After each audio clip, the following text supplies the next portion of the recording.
ಚಿನ್ನದ ಹೆಸರಿನಲ್ಲಿ ಈ ಸೇಟು ಅಂಗಡಿಗಳು, ಆಮೇಲೆ ಈ ಮಣಪುರಂ, ಮುತ್ತೂಟು ಎಂತ ಮಟ್ಟದ ಹಗರಣಗಳನ್ನ ಮಾಡ್ತಾ ಇದ್ದಾರೆ ಅಂದ್ರೆ ಜನಸಾಮಾನ್ಯರು ಎಚ್ಚರಿಕೆಯನ್ನು ವಹಿಸಿ ವ್ಯವಹಾರಗಳನ್ನ ಮಾಡಬೇಕಾಗ್ತದೆ. ಇಲ್ಲಿ ಸರ್ವೇ ಸಾಮಾನ್ಯವಾಗಿ ಏನಾಗ್ತಿದೆ ಅಂದ್ರೆ ಈ ಜ್ಯುವೆಲರಿ ಅಂಗಡಿಗಳು ಈ ತಿಂಗಳ ಹಣವನ್ನ ಕಂತುಗಳನ್ನಾಗಿ ಕಟ್ಟಿಸ್ಕೊಳ್ಳೋದು, ಆಮೇಲೆ ಕೊನೆಯದಾಗಿ ಒಂದ್ಸಲ ಹಣವನ್ನ ಎಲ್ಲ ತುಂಬಿಸ್ಕೊಂಡು ಆಮೇಲೆ ಚಿನ್ನವನ್ನ ಕೊಡಿಸುವಂತ ಆಸೆ ಮತ್ತು ಆಮಿಷವನ್ನ ಈ ಸಾರ್ವಜನಿಕರಿಗೆ ಅತಿ ಹೆಚ್ಚಿನದಾಗಿ ಆಸೆ ಹುಟ್ಟಿಸ್ತಾರೆ.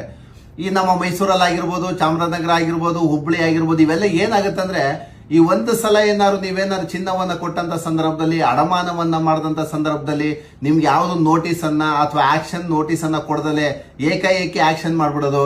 ಈಗ ಸಮಸ್ಯೆಗಳು ಏನಾಗ್ತಿದೆ ಅಂದ್ರೆ ಸ್ನೇಹಿತರೆ, ಈ ಸೇಟು ಅಂಗಡಿಗಳು ಅಥವಾ ಒಡವೆ ಅಂಗಡಿಗಳು ಅಥವಾ ಅಂತ ನಾವು ಮಣಪುರಂ, ಮುತ್ತೂಟು ಅಂತ ಏನ್ ಕರಿತೀವಿ, ಚಿನ್ನದ ಹೆಸರಲ್ಲಿ ಹಗರಣ ಮಾಡ್ತಿದಾರಲ್ಲ, ಈ ನಮ್ಮಲ್ಲೇ ಇಲ್ಲೆಲ್ಲ ಏನಾಗುತ್ತೆ, ಈ ಚಿಕ್ಕಪೇಟೆಲ್ಲಾಗಿರ್ಬೋದು, ಅವಿನಿ ರೋಡಲ್ಲಾಗಿರ್ಬೋದು, ನಮ್ಮ ಕಾಮಾಕ್ಷಿ ಪಾಳ್ಯ ಈ ಕಡೆ ಈ ಭಾಗಗಳಲ್ಲಿ ಏನಾಗುತ್ತೆ, ಈ ಚಿನ್ನವನ್ನ 1 ವರ್ಷ ಕಂತುಗಳನ್ನಾಗಿ ಕಟ್ಟಿ, 1 ವರ್ಷ 1 ತಿಂಗಳು 10,000, 20,000, 30,000, ಒಬ್ಬೊಬ್ರು 50,000 ಈ ತರ ಕಟ್ಕೊಂಡು ಹೋಗ್ತಾ ಇರ್ತಾರೆ.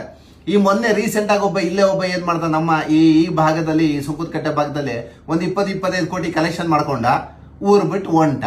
ಈ ಜನಸಾಮಾನ್ಯರು ಏನ್ ಮಾಡ್ತಾರೆ ಗೊತ್ತಾ, ಪಾಪ ಒಂದು ಸಲ ತಗೊಳ್ಳೋದಕ್ಕಾಗಲ್ಲ, EMI ತರ ಕಟ್ಕೊಂಡು ಹೋಗೋಣ, ಆಮೇಲೆ ಕೊನೆಗಾಲದಲ್ಲಿ 1.5 ಲಕ್ಷ 2 ಲಕ್ಷ ಉಳಿಕೆ ಆದಂತ ಸಂದರ್ಭದಲ್ಲಿ ಒಂದ್ಸಲ ತಗೊಳ್ಳೋಣ ಅಂತ ಪ್ಲಾನ್ ಮಾಡ್ತಾರೆ. ಬಟ್ ಆದ್ರೆ ಇಂಥ ಒಂದು ಇದನ್ನ ಏನ್ ಮಾಡ್ತಾರೆ, ಜನರ ಆಸೆಗಳನ್ನ ಅವ್ರ ಸೇಟುಗಳಾಗಿರ್ಬೋದು, ಬೇರೆ ಕಂಪನಿಗಳಾಗಿರ್ಬೋದು ಮಿಸ್ಯೂಸ್ ಅನ್ನ ಮಾಡ್ಕೊಳ್ಳುವಂತದ್ದು ಜಾಸ್ತಿ. ಈಗ ಸರ್ವೇ ಸಾಮಾನ್ಯವಾಗಿ ಈಗ ನಮ್ಮ ಕಾಮಾಕ್ಷಿಪುರದಲ್ಲೋ, ಬಸವೇಶ್ವರ ನಗರದಲ್ಲೋ ಜನ ಏನ್ ಮಾಡ್ತಾರೆ, ಒಡವೆ ಅಂಗಡಿಗಳಿಗೆ ಸುಮ್ನೆ ಒಂದು ತಿಂಗಳ 10,000, 20,000, 50,000 ಹಿಂಗ್ ಕಟ್ಕೊಂಡು ಹೋಗ್ತಾ ಇರ್ತಾರೆ. ಸುಮ್ನೆ ಒಂದು 10,000 ಕಟ್ತೀರಾ ನೀವು ಅಂದ್ರೆ ಅದ್ರಲ್ಲಿ 1,000 ಜನನೋ 2,000 ಜನನೋ EMI ತರ ಕಟ್ಕೊಂಡು ಹೋಗ್ತಾ ಇರ್ತಾರೆ. ಅದು ನಿಮಗೆ ಕಮ್ಮಿ ಅಂತ ಕಾಣಿಸ್ತಾ ಇರತ್ತೆ. ಈಗ ನಮ್ಮಲ್ಲಿ ಯಾವ್ದೊಬ್ಬ ಏನ್ ಮಾಡೋದು, ಒಂದು 3,000, 4,000 ಜನದ ಹತ್ರ ಕಟ್ಟಿಸ್ಕೊಂಡಿದ್ದಾನೆ ಲೋಫರ್ ಅವನು. ಈ ನಿಮ್ಗೆ ಏನಾಗುತ್ತೆ ಅಂದ್ರೆ ನಿಮ್ಗೆ ಗೊತ್ತಾಗಲ್ಲ, ಒಬ್ಬ ಗ್ರಾಹಕ 10,000 ರೂಪಾಯಿ ತರ ಒಂದು ತಿಂಗಳು ಕಟ್ಟಿದ್ರೆ ಒಂದ್ 2,000 ಜನ 3,000 ಜನದ ಹತ್ರ ಕಟ್ಟಿಸ್ಕೊಂಡಿರ್ತಾರೆ. ಅವರು ಅಪ್ರಾಕ್ಸಿಮೇಟ್ ಎಷ್ಟಾಗೋದು ಗೊತ್ತಾ, ಒಂದು 30 ಕೋಟಿ 50 ಕೋಟಿ ಕಲೆಕ್ಷನ್ ಮಾಡ್ಕೋತಾರೆ. ಏಕಾಏಕಿ ರಾತ್ರಿ ಬಾಗಿಲು ಹಾಕೊಂಡು ಊರ್ ಬಿಡ್ತಾರೆ. ಅವಾಗ ನಿಮಗೆ ಜನಗಳಿಗೆ ಸ್ಟೇಷನ್ಗೆ ಹೋಗೋದಕ್ಕಾಗಲ್ಲ, ಈ ಕಡೆ ಕೋರ್ಟ್ಗೆ ಹೋಗೋದಕ್ಕಾಗಲ್ಲ, ನಿಮ್ಗೆ ತುಂಬಾ ಸಮಸ್ಯೆಗಳಾಗುತ್ತೆ. ಹಂಗಾಗಿ ಇಲ್ಲಿ ನಮ್ಮ ಲೈಸೆನ್ಸ್ ಕೊಡೋದು, ಜ್ಯುವೆಲರಿ ಶಾಪ್ಗಳಿಗೆ ಲೈಸೆನ್ಸ್ ಕೊಡೋದು ಏನಂತ ಗೊತ್ತಾ, ನೀವು ಚಿನ್ನವನ್ನ ಮಾರಾಟ ಮಾಡಿ, ಚಿನ್ನವನ್ನ ತಗೋಬೇಕು, ಅವರು ಬೈ ಮಾಡಬೇಕು, ಗೋಲ್ಡ್ ಬಿಸ್ಕೆಟ್ ಅದ್ ಮ್ಯಾನುಫ್ಯಾಕ್ಚರ್ ಮತ್ತೊಂದು ಏನೋ ಮಾಡ್ಕೊಂಡಿರ್ತಾರೆ, ಚಿನ್ನವನ್ನ ಅವರು ರೆಡಿ ಇಟ್ಕೊಂಡಿರ್ಬೇಕು. ಗ್ರಾಹಕರು ಬರ್ತಾರೆ, ದುಡ್ಡು ಕೊಡ್ತಾರೆ, ಚಿನ್ನವನ್ನ ಮಾರಾಟ ಮಾಡಬೇಕು, ಸುಮ್ಮನೆ ಆಗಬೇಕು, ಇಷ್ಟೇ ಕೆಲಸ. ಕಾನೂನಲ್ಲಿ ಪ್ರಾಧಾನ್ಯತೆ ಇರುವಂತದ್ದು ಚಿನ್ನವನ್ನ ಬಿಸ್ನೆಸ್ ವ್ಯಾವಹಾರಿಕವನ್ನಾಗಿ ಮಾಡಿ ಅಂತ. ಇವ್ರು ಹಂಗ್ ಮಾಡಲ್ಲ, ಅದೊಂದು ಬಿಟ್ಟು ಇನ್ನೆಲ್ಲ ಮಾಡ್ತಾರೆ. ನಿಮ್ಮ ಹತ್ರನೇ ದುಡ್ಡನ್ನ ಕಲೆಕ್ಷನ್ ಮಾಡ್ಕೋತಾರೆ, ನಿಮ್ಮ ಹತ್ರನೇ ಬಂಡವಾಳ ಹಾಕೋತಾರೆ, ಕೊನೆಗೆ ನಿಮಗೆ ಮೋಸ ಮಾಡ್ತಾರೆ ಅವರು ಸ್ನೇಹಿತರೆ. ಹಾಗಾಗಿ ಆಮೇಲೆ ಇಲ್ಲೇ ಕೆಲವೊಂದು ಕಡೆ ಏನಾಗ್ತಿದೆ ಅಂದ್ರೆ ನೀವು ಅಬ್ಸರ್ವ್ ಮಾಡ್ಬೇಕಾಗಿರುವಂತದ್ದು, ಈ ಸೇಟು ಅಂಗಡಿಗಳಲ್ಲಿ ಚಿನ್ನವನ್ನು ಅಡಮಾನ ಮಾಡ್ತಿರಲ್ಲ, ನೀವು ಮಣಪುರಂ, ಮುತ್ತೂಟಲ್ಲಿ ಇಡೋಕೆ ಏನ್ ಮಾಡ್ತೀರ, ಒಂದು 6 ತಿಂಗಳು 9 ತಿಂಗಳು ಅವಕಾಶ ಕೊಡ್ತಾರೆ. ನಾವು ಸೇಟು ಅಂಗಡಿ ಇಲ್ಲ ಆದ್ರೆ 1 ವರ್ಷ 2 ವರ್ಷ ಕೇಳಲಿಲ್ಲ ಅಂದ್ರೆ ಇಂಟ್ರೆಸ್ಟ್ ಕಟ್ಕೊಂಡು ಅವರೇ ಸುಮ್ಮನೆ ಆಗ್ತಾರೆ ಅಂತ ಪ್ಲಾನ್ ಮಾಡ್ತೀರಾ ನೀವು. ಇಲ್ಲಿ ಸಮಸ್ಯೆ ಏನಾಗತ್ತಂದ್ರೆ, ಈ ಸೇಟುಗಳು ಏನ್ ಮಾಡ್ತಾರೆ, ಯಾರಿಗೂ ಈ ಅಡಮಾನವನ್ನ ಏನ್ ಮಾಡಿರ್ತಾರೆ, ಎಷ್ಟೋ ಜನಗಳಿಗೆ, ಸಾವಿರಾರು ಜನಕ್ಕೆ ಈ ಚಿನ್ನವನ್ನು ಅಡಮಾನ ಮಾಡಿರ್ತೀರಾ, ಇಂಟ್ರೆಸ್ಟ್ ಕಟ್ಕೊಂಡು ಹೋಗ್ತಾ ಇರ್ತೀರಾ. 1-2 ವರ್ಷ ಬಿಟ್ಕೊಂಡು ಹೋಯ್ತು ಅಂದ್ರೆ ನೀವು ಚಿನ್ನನೂ ಇಲ್ಲ ಏನೂ ಇಲ್ಲ, ಸೇಲ್ ಆಗೋಯ್ತಾ, ಅಲ್ಲೇ ನೀವು ಬಂದೇ ಇಲ್ವಲ್ಲ ಅಂತಾರೆ. ಇದು ಸಾರ್ವಜನಿಕವಾಗಿ ಲಕ್ಷಾಂತರ ಕೇಸ್ಗಳು ದಿನ ಬೆಳಗಾದ್ರೆ ದಾಖಲಾಗ್ತಿದೆ. ಆಮೇಲೆ ಏನು ನೋಟಿಸ್ ಕೊಡೋದಿಲ್ಲ, ಆಕ್ಷನ್ ನೋಟಿಸ್ ಕೊಡೋದಿಲ್ಲ, ದುಡ್ಡು ಇಷ್ಟು ಕಟ್ಟಿ ಅಂತ ಡಿಮ್ಯಾಂಡ್ ನೋಟಿಸ್ ಅನ್ನ ಕೊಡೋದಿಲ್ಲ, ಏನು ಮಾಡೋದಿಲ್ಲ ಸೇಟು ಅಂಗಡಿಗಳು. ಏನೋ ಒಂದ್ಸಲ ಹೇಳ್ತಾರೆ, ಸೇಲ್ ಮಾಡ್ಬಿಟ್ಟಿರ್ತಾರೆ. ಈ ಹಣೆ ಬರಕ್ಕೆ ಏನಾಗ್ತಿದೆ ಅಂದ್ರೆ, ಈ 2021-22ರಲ್ಲಿ ಏನಾಗಿದೆ ಅಂದ್ರೆ, ಒಂದು 2,500, 3,500, 5,000 ರೂಪಾಯಿ, 6,000 ರೂಪಾಯಿ ಆಸುಪಾಸಲ್ಲಿ ಅಡಮಾನಗಳನ್ನ ಮಾಡಿದ್ದಾರೆ ಚಿನ್ನನ. ಇವ್ರೇನ್ ಮಾಡ್ತಾರೆ ಸೇಟುಗಳು, ಎಲ್ಲ ಒಳ್ಳೆ ರೇಟ್ ಬರ್ತಲ್ಲ ಅಂತ ಎಲ್ಲಾ ಸೇಟು ಅಂಗಡಿಗಳಲ್ಲೂ ಇದೇ ಹಣೆ ಬರ ಆಗಿರೋದು. ಎಲ್ಲ ಸೇಟುಗಳು ಮಾರ್ಬಿಟ್ಟವ್ರು ಚಿನ್ನನ. ಈಗ ಇವತ್ತೇನಾಗಿದೆ ಅಂದ್ರೆ, ಒಂದು 100 ಗ್ರಾಮ್ ತಗೋಬೇಕು ಅಂದ್ರೆ 16 ಲಕ್ಷ 17 ಲಕ್ಷ ಆಗ್ತಿದೆ. ಇವ್ರು ಬರೀ 3,000, 3,500 ರೂಪಾಯಿನಾಗ ಸೇಲ್ ಮಾಡಕ್ ಬಿಟ್ಟಿದ್ದಾರೆ. ದಯಮಾಡಿ ಯಾವುದೇ ಸೇಟುಗಳ ಹತ್ರ ಆಗ್ಲಿ ವ್ಯವಹಾರಗಳನ್ನ ಮಾಡಬೇಕು. ಆಮೇಲೆ EMI ಕಂತುಗಳನ್ನ ಕಟ್ಕೊಳ್ಳೋದಕ್ಕೆ ಕಾನೂನಲ್ಲಿ ಯಾವುದೇ ಪ್ರಾವಿಷನ್ಸ್ ಇಲ್ಲ ಸ್ನೇಹಿತರೆ. ನೀವು ಪ್ರತಿನಿತ್ಯ ಕಟ್ತೀರಾ, ಪ್ರತಿನಿತ್ಯ ಮೋಸ ಹೋಗ್ತೀರಾ. ಆಮೇಲೆ ಎಲ್ಲೋ ಅಡಮಾನ ಮಾಡ್ತೀರಾ, ನಿಮ್ಮ ಒಡವೆ ಬಗ್ಗೆ ನಿಮಗೆ ಮಾಹಿತಿ ಇರಲ್ಲ, ಅವ್ರು ಆಕ್ಷನ್ ಮಾಡ್ಕೋತಾರೆ, ಫ್ರಾಡ್ ಮಾಡ್ತಾರೆ, ಅದರಲ್ಲೂ ಪ್ರತಿನಿತ್ಯ ನೀವು ಮೋಸಗಳನ್ನ ಹೋಗ್ತೀರಾ. ಆಮೇಲೆ ಈ ಮಣಪುರಂ, ಮುತ್ತೂಟಲ್ಲಿ ಎಂತ ದೊಡ್ಡ ಅವ್ಯವಹಾರಗಳು ನಡೆಯುತ್ತೆ ಅಂದ್ರೆ, ದಯಮಾಡಿ ಈ ಮಣಪುರಂ, ಮುತ್ತೂಟಲ್ಲಿ ನೀವು ಚಿನ್ನವನ್ನು ಅಡಮಾನ ಮಾಡೋದಕ್ಕೆ ಹೋಗ್ಲೇಬೇಡಿ. ನಮ್ಮಲ್ಲಿ RBI ಗೈಡ್ಲೈನ್ಸ್ ಇರುವಂತದ್ದು, ಆಮೇಲೆ ನಮ್ಮಲ್ಲಿ RBI ನೋಟಿಫಿಕೇಶನ್ಗಳು ಏನಿದೆ ಅಂದ್ರೆ, ಒಂದು 18% 20% ಮೇಲ್ ಇಂಟ್ರೆಸ್ಟ್ ದಾಟಬಾರದು ಅಂತಾನೆ ಕಾನೂನಿದೆ.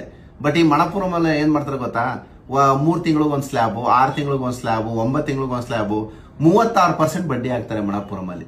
ಯಾರು ಇವರೆಲ್ಲ ಇಂಟ್ರೆಸ್ಟ್ ಅನ್ನ ಆ ಮಟ್ಟಿಗೆ ಇಂಟ್ರೆಸ್ಟ್ ಅನ್ನ ಹಾಕೋದಕ್ಕೆ ಇವ್ರು ಯಾರು ಹಕ್ಕುಗಳನ್ನ ಕೊಟ್ಟಿರೋದು? ಯಾರು ಈ ದಂಧೆ ಮಾಡೋ?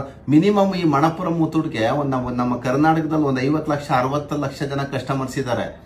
ಒಬ್ಬನ ಹತ್ರ ಒಂದು ತಿಂಗಳಿಗೆ ಒಂದು 10,000 ದೋಚಿದ್ರೆ ಸಾಕು. ಅವರು 500 ಕೋಟಿ 1000 ಕೋಟಿ ಈ ಮಟ್ಟಿಗೆ ಅವ್ರಿಗೆ ಅಸೆಟ್ಸ್ ತುಂಬಾ ಜಾಸ್ತಿ ಆಗುತ್ತೆ ಸ್ನೇಹಿತರೆ. ಒಬ್ಬೊಬ್ಬರ ಹತ್ರ ಏನ್ ಗೊತ್ತಾ, ಇಂಟ್ರೆಸ್ಟು ಅಥವಾ ಯಾವುದೋ ಅಪ್ಲಿಕೇಶನ್ ಇರ್ತಾರೆ, ಮತ್ತೊಂದು ಮಗದೊಂದು ಈ ಓಡಿ ಹಾಕುವಂಥದ್ದು ಇಂಟ್ರೆಸ್ಟ್ ಹಾಕೋ ದರದಲ್ಲಿ ಒಬ್ಬನ ಹತ್ರ ಒಂದು 3,000 5,000 10,000 ರೂಪಾಯಿ ಕಿತ್ಕೊಂಡ್ರೆ ಸಾಕವರು. ಅದೇ ಒಂದು 500 ಕೋಟಿ 1000 ಕೋಟಿ ಅಸೆಟ್ಸ್ ಆಗ್ಬಿಡುತ್ತೆ ಅವ್ರಿಗೆ. ಹಂಗಾಗಿ ನೀವು ಯಾರು ಒಂದು 35% 36 32% ಆಗ್ತೀರಾ, ನೀವೇನಾರ ಆ ಮಣಪುರಂ ಮುತ್ತೂರ್ತು ಬಿಲ್ ಕೊಟ್ಟಿರ್ತಾರಲ್ಲ, ಅದು ತಗೊಂಡೋಗಿ ಸೀದಾ ಕನ್ಸ್ಯೂಮರ್ ಕೋರ್ಟ್ಗೆ ಹಾಕ್ತು ಅಂದ್ರೆ ನಿಮ್ ಚಿನ್ನವನ್ನ ಫ್ರೀಯಾಗಿ ವಾಪಸ್ ಕೊಡ್ಬೇಕಾಗ್ತದೆ. ಅಷ್ಟು ಮಟ್ಟಿಗೆ ಫೈನ್ ಹಾಕ್ತಾರೆ ಕನ್ಸ್ಯೂಮರ್ ಕೋರ್ಟ್ಗಳಲ್ಲಿ. ನೋಡಿ, ಯಾವುದೇ ರೂಲ್ಸ್ ಅಂಡ್ ರೆಗ್ಯುಲೇಷನ್ಸ್ ಇಲ್ಲ. ಆಮೇಲೆ ಈ ಚಿನ್ನದ ವ್ಯಾಪಾರವನ್ನ ಆಮೇಲೆ ಏನೇನೋ ಇದು ಮಾಡ್ತಿರಲ್ಲ, EMI ಕಟ್ಟುವಂಥದ್ದನ್ನ ನಿಲ್ಲಿಸಿ, ಆಮೇಲೆ ಅಡಮಾನ ಮಾಡೋದಂತ ನಿಲ್ಲಿಸಿ, ಆಮೇಲೆ ಯಾವ್ದನ್ನು ಒಳ್ಳೆ ನಿಮ್ಗೆ ಏನಾಗೋದು ಗೊತ್ತಾ, ಒಳ್ಳೊಳ್ಳೆ KGB ಬ್ಯಾಂಕ್ಗಳು, ಕೆನರಾ, ಈ ತರ ಒಳ್ಳೊಳ್ಳೆ ಗೋಲ್ಡ್ ಬ್ಯಾಂಕ್ಗಳಿದೆ, ನಿಮ್ಗೆ ತುಂಬಾ ಕಮ್ಮಿ ದರದಲ್ಲಿ ಇಂಟ್ರೆಸ್ಟ್ ಕೊಡ್ತವೆ. ಪಾಪ ನೋಡಿ, ಬೆಳಗ್ಗೆ ಯಾರೋ ಒಂದು 150-160 ಗ್ರಾಮ್ ಚಿನ್ನನ ಅವ್ನು ಹೇಳೇ ಇಲ್ಲ, ಪಾಪ ಕ್ಲೈಂಟ್ಸ್ ಗೊತ್ತೇ ಇಲ್ಲ, ಮಾಹಿತಿನೇ ಇಲ್ಲ. 2023-24 ಇಟ್ಟಿದ್ದಾರೆ. ಪ್ರತಿ ತಿಂಗಳು ಇಂಟ್ರೆಸ್ಟ್ ಅನ್ನ ಕಟ್ಕೊಂಡು ಹೋಗ್ತಾ ಇರ್ತಾರೆ. ಕಟ್ಕೊಂಡು ಹೋದ್ರು ಸಹ 2025 ಆಲೆ 8,000-9,000 ರೂಪಾಯಿಗೆ ಸೇಲ್ ಮಾಡ್ಬಿಟ್ಟಿದ್ದಾನೆ ಆ ಸೆಟ್ ನನ್ನ ಮಗ. ಇಲ್ಲಿ ನೋಡಿದ್ರೆ ಪಾಪ ಇವರು ನಾವು ಚಿನ್ನ ಇಟ್ಟಿದೀವಿ, ಹೆಂಗೋ ಇಂಟ್ರೆಸ್ಟ್ ಕಟ್ಕೊಂಡು ಹೋಗ್ತಾ ಇದೀವಲ್ಲ ಅಂತ ಸುಮ್ಮನಾಗ್ತಾರೆ. ಈಗ ಆಯ್ತಪ್ಪ 2 ವರ್ಷ ಆಯ್ತು 3 ವರ್ಷ ಆಯ್ತು, ಮತ್ತೆ ಅವತ್ತಿಂದ ಇಂಟ್ರೆಸ್ಟ್ ಯಾಕೆ ಕಟ್ಟಿಸ್ಕೊಂಡೆ ಅಂತ ಕೇಳಿದ್ರೆ, ನೀವು ಕಟ್ತೀರ ನನಗೂ ಅದಕ್ಕೂ ಗೊತ್ತಿಲ್ಲ, ಬಟ್ ಚಿನ್ನ ಅಂತೂ ಕೊಡಕ್ಕಾಗಲ್ಲ, ನೀವೇನ್ ಮಾಡ್ಕೊತೀರ ಮಾಡ್ಕೊಳ್ಳಿ ಅಂತಾರೆ. ಇಂಥ ಪ್ರಸಂಗಗಳಲ್ಲಿ ಏನಾಗುತ್ತೆ, ಕ್ಲೈಂಟ್ಸ್ಗಳಿಗೆ ಅಂದ್ರೆ ಗ್ರಾಹಕರಿಗೆ ತೊಂದರೆ ಆಗುತ್ತೆ.